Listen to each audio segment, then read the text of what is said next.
Bienvenidos, bienvenidas al curso de Teoría Sociológica 1. Esta es la sesión número 4, dedicada al objeto y método de la sociología. En esta vamos a profundizar en algunas de las cuestiones que ya hemos visto en el video pasado, a partir de un texto escrito por dos discípulos de Durkheim, Paul Fauconnet y Marcel Mauss, en 1901, y se trata de un texto que recientemente fue publicado al español en esta edición reciente del Fondo de Cultura Económica de las reglas del método sociológico y otros ensayos de metodología. El objetivo de esta sesión es, pues, discutir mediante algunos ejemplos que nos proporcionan Fauconnet y Mauss la propuesta metodológica de esta tradición de pensamiento. Vamos a hacer énfasis en tres aspectos: el objeto de estudio de la sociología, un tema del que ya hemos venido hablando, del cual sabemos que los hechos sociales se revelan como este objeto propio de la disciplina, algunas de sus características, el papel que juega la educación en la transmisión de estos hechos sociales y por tanto en la reproducción del grupo de las sociedades. Después pasaremos al tipo de explicaciones sociológicas que esta tradición de pensamiento espera por parte de la disciplina y que puede condensarse en una de las reglas más famosas de esta tradición, aquella que dicta que hay que explicar lo social por lo social. No podemos derivar lo social de cuestiones filosóficas o que atañen a la naturaleza del ser humano, sino que habrá que tener en cuenta cómo es que es posible explicar ciertos hechos sociales a partir de otros hechos sociales. Y es así como veremos acá el tipo de explicaciones que Fauconnet y Mauss nos van a apuntar respecto a aquello que se espera de la sociología para esta corriente. Y por último haremos algunas consideraciones sobre el método en sociología. Ya hemos hablado que se trata de adoptar un punto de vista científico, pero acá Fauconnet y Mauss nos van a decir con claridad cuáles son algunas de las cuestiones más importantes a tomar en cuenta en un proceso de investigación. Una vez dicho eso, pasemos al objeto de estudio de la sociología. Como ya les he adelantado, Paul Fauconnet y Marcel Mauss son discípulos de Émile Durkheim. De hecho, Marcel Mauss es sobrino de Durkheim. Y bueno, van a continuar el proyecto durkheimiano de hacer de la sociología una disciplina científica. Y por eso este texto de 1901, donde se trazan las fronteras en cuanto al objeto y método de la disciplina, que como vemos se trata de un texto muy similar al que revisamos en la sesión pasada, donde los autores reclaman un ámbito de la realidad propiamente sociológico.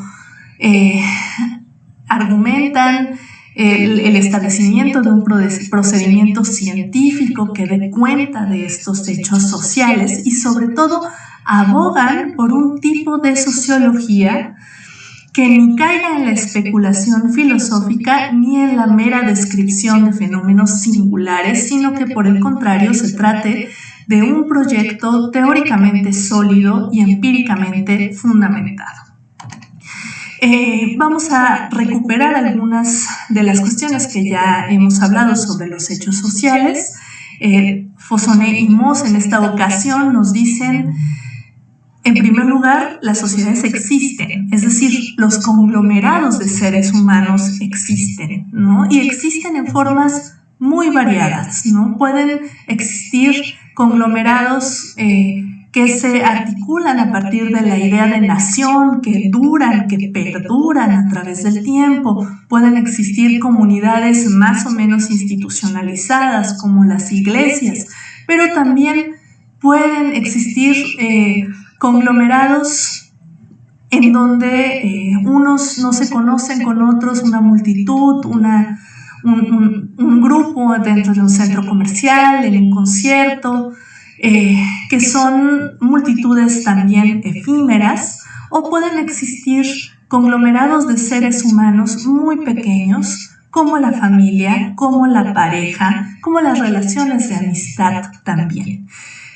Cabe decir que en ese sentido se trata de un concepto de sociedad bastante dinámico, que no preestablece ningún tipo de definición, que más bien apunta al carácter relacional de estos grupos, ¿no? Los seres humanos asociados, más que a una cosa fija, más que a una entidad abstracta.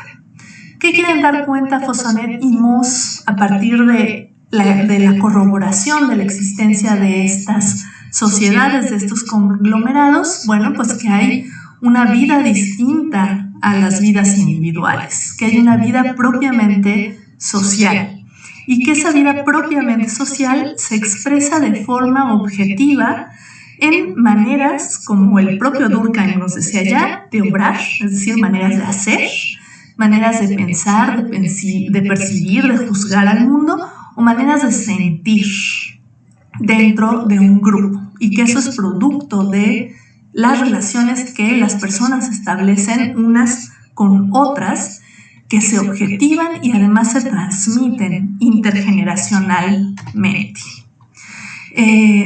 Al igual que Durkheim, Fossonet y Moss nos hablan de las características de los hechos sociales, de estas costumbres colectivas, y nos dicen, bueno, son externas porque son ajenas a los individuos, los preexisten y subsisten también. Es decir, estaban antes de que las personas llegaran al mundo y muy probablemente van a estar después, como sucede con el lenguaje. Una persona nace dentro de un grupo y aprende una lengua propia del grupo que no inventa, que ya existía previamente, que fue heredada, y al mismo tiempo cuando esa persona fallezca, el lenguaje va a continuar sin él. Por otro lado, pues son coercitivos, estos hechos sociales son impuestos a los individuos, suponen un carácter imperativo, en la medida en que yo aprendo un idioma, una lengua, ¿no? Se me impone, y además es la manera en que yo tengo para comunicarme con otros, y además son obligatorios. Esto es muy importante porque Durkheim, al igual que Fossonet, al igual que Moss, van a señalar cómo el grupo establece aquello que es adecuado, aquello que es correcto, en términos de las conductas, de los pensamientos, de los sentimientos. En esa medida, la sociedad se erige como una fuente de autoridad moral, dicta qué es correcto de qué no lo es. Fossonet y Moss nos dan ejemplos de hechos sociales, ¿no? Como el derecho, la moral, la religión, las tradiciones, las costumbres, inclusive las supersticiones. Y van a decir, a veces no necesariamente encontramos que esas costumbres se nos manifiestan de forma explícita o sentimos esa coerción de forma explícita. También puede haber costumbres que pasan desapercibidas y cuya fuerza pasa desapercibidas, ¿no? Por eso la importancia de la educación. Si partimos del hecho de que los hechos sociales o los fenómenos sociales tienen un carácter coercitivo y obligatorio, pero que esta coerción u obligatoriedad no siempre resulta evidente, tendremos que reconocer entonces que estos hechos sociales son hechos ya instituidos, que están preestablecidos y que se incorporan en el individuo mediante la educación. Fossonet y Moss nos hablan de las reglas de cortesía, de la lengua, de la vestimenta, de los gustos, como hechos sociales que los individuos incorporamos Y por eso es que la educación resulta tan importante para esta tradición de pensamiento, porque es la operación a partir de la cual el ser social se sobreañade en cada uno de nosotros, ¿no? Es decir, se impone al individuo, lo convierte en un ser social, ¿no? Acuérdense que para Durkheim el individuo se opone a la sociedad, el individuo es el soporte de la sociedad, pero es otra cosa, es algo aparte.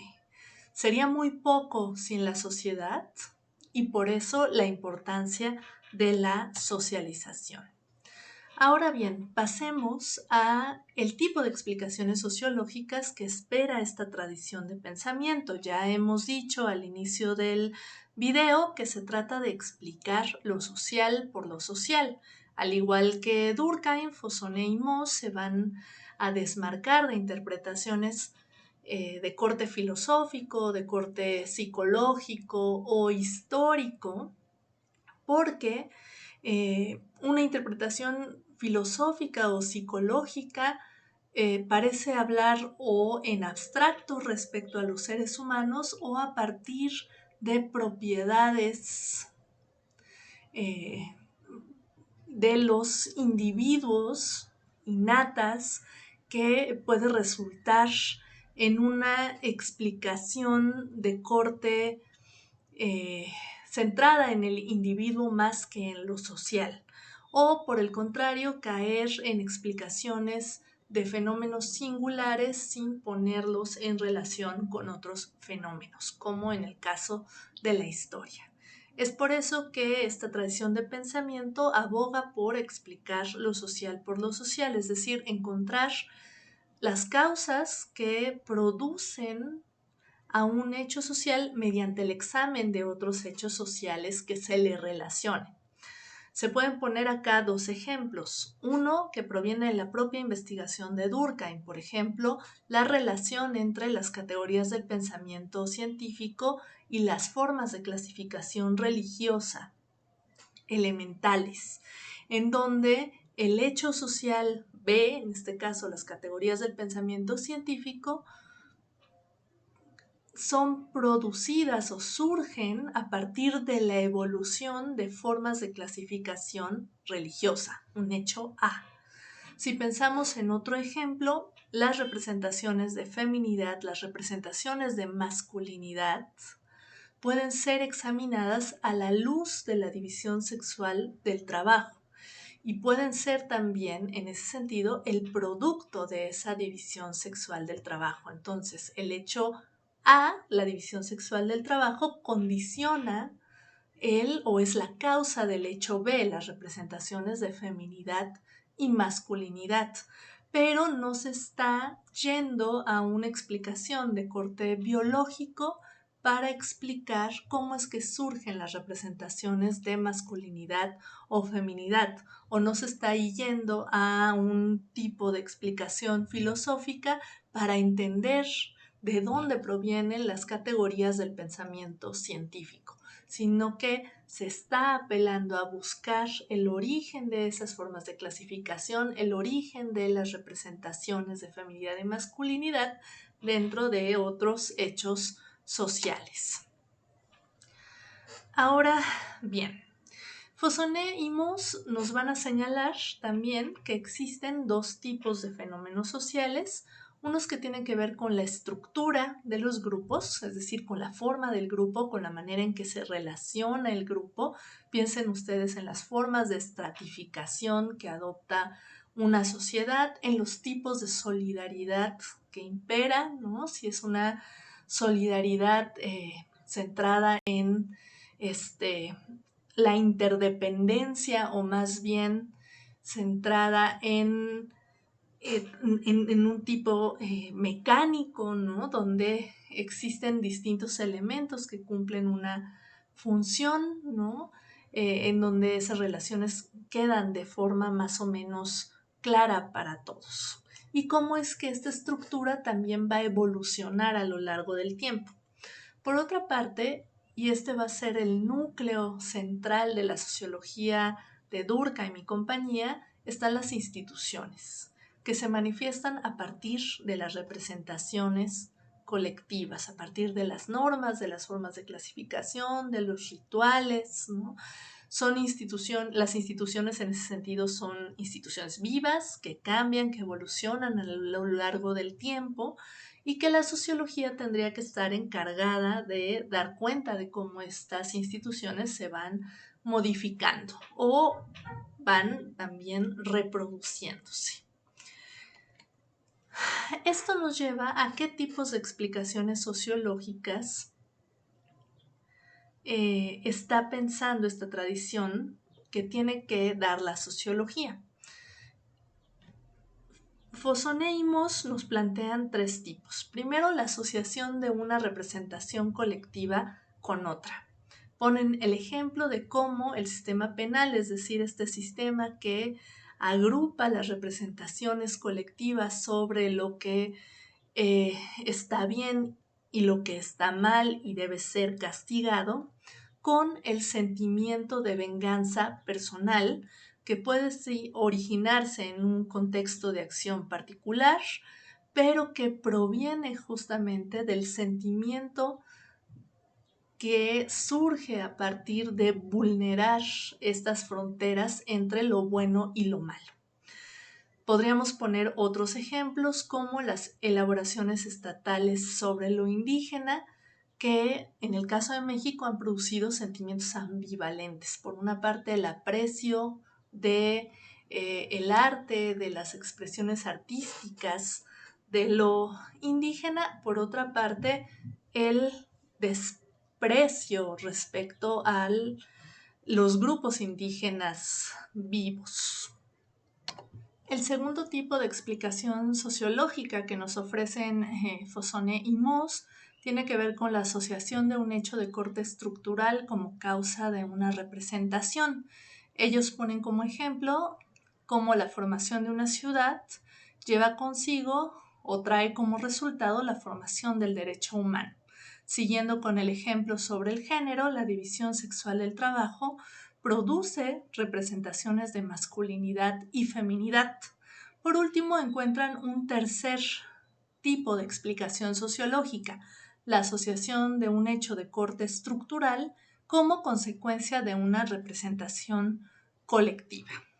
Ellos mencionan las nociones míticas que generan movimientos migratorios, como ha ocurrido entre el pueblo judío o los grupos árabes, o también podría mencionarse cómo las promesas de ascenso social impulsan movimientos migratorios, sobre todo del campo a la ciudad, o han sido una causa en años recientes.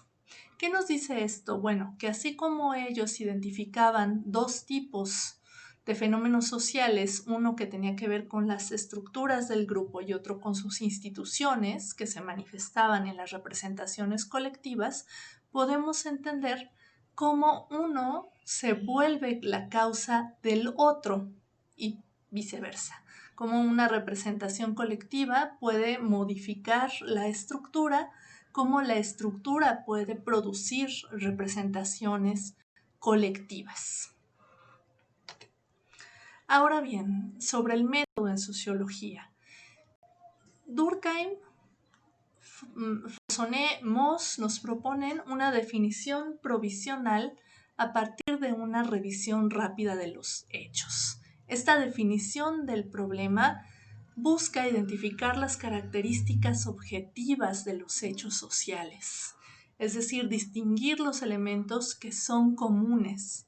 Esto va a ser fundamental porque supone otra regla central del método sociológico, romper con el sentido común para poder establecer una noción científica. Fossonet y Moss ponen el ejemplo del crimen. Si uno se atiene a la definición de sentido común del crimen, esta que tiene que ver con atentar contra los derechos del individuo, entonces vamos a reconocer crímenes como el homicidio, como el robo. Pero si uno define al crimen como un acto que provoca la reacción de una colectividad, no solamente vamos a incluir al homicidio, al robo, etcétera, sino a todas las formas del crimen que tienen que ver con la distinción entre lo permitido y lo prohibido dentro de un grupo, como las normas religiosas del tabú. Siguiendo con el ejemplo del género, uno puede decir, bueno, ¿cuáles son los elementos comunes del género? Cómo hay entre los distintos grupos se elaboran creencias, normas, modos de percibir, modos de sentir o actuar alrededor de una diferencia corporal. Y en esa medida se puede proponer una definición, es decir, vamos a tomar acá la definición clásica que se ha trabajado dentro del feminismo, el género entendido como la construcción cultural de la diferencia sexual, en donde lo que apreciamos es que no hay una descripción de los estereotipos de género, ni hay creencias personales en la definición, y que más bien se abren una serie de preguntas sociológicas, ¿no? ¿Cómo es que cada grupo elabora esta construcción, esta diferencia sexual de forma distinta? ¿Cómo es que se generan o no estereotipos distintos, efectos prácticos distintos o similares? Si es que dentro de un mismo grupo las representaciones de género se modifican, si varía el ámbito de acción, cuál es la función que cumplen, si han cambiado a lo largo del tiempo. Por poner un ejemplo muy concreto, cómo es que existen distintas acepciones de la masculinidad y estas obedecen a distintos estratos de la población, pero cumplen una misma función, reiteran el binario de género. En ese sentido, las definiciones que nos proponen Durkheim, Fossonet, Moss, enmarcan la investigación, aclaran los procedimientos, hacen contrastable y verificable un problema. Y esto va a ser fundamental justamente para dar cuenta de los hechos sociales desde una perspectiva científica. También apelan a la observación metódica, a la sistematización de los hechos. Y aquí, bueno, pues nos va a llevar al problema de los criterios que hay detrás de la construcción de un dato, ¿no? Nuevamente, Durkheim no es un positivista ingenuo, ni esta tradición apela a un positivismo de ese cuño, sino que más bien están conscientes de la construcción de los datos, de que no se observa a secas, de que aquello que se observa se ha construido previamente, se ha seleccionado, se ha abstraído. Y en esa medida hay que tener en cuenta los criterios de construcción de ese dato, ya sea un dato estadístico o ya sea un dato etnográfico. Y solo así podremos observar metódica, sistemáticamente los hechos. Fossonet y Moss nos proponen tres maneras de volver estos hechos inteligibles. Uno es relacionar los hechos similares, ¿no?, de un mismo orden. El segundo es ordenar conjuntos de hechos, series de hechos, de acuerdo al grado de desarrollo. El tercero, relacionar esos conjuntos de hechos con otros que pudieran o que nos parecieran estar relacionados, como lo es la evolución familiar y la evolución de los grupos sociales. Y solo a partir de esta última relación es posible derivar hipótesis, ¿no? Es decir, cómo podemos explicar las relaciones entre un hecho social y otro, pues a partir de estas hipótesis, ¿no? Fossonet y Moss nos hablan de cómo el poder patriarcal se incrementa en la medida en que la ciudad se delimita con mayor claridad. Otro ejemplo de este tipo nos lo pone Norbert Elias cuando habla de la balanza de equilibrios de poder entre los sexos, ¿no? Y cómo esta balanza se inclina a favor de las mujeres cuando la estructura política de las sociedades se democratiza, se pacifica.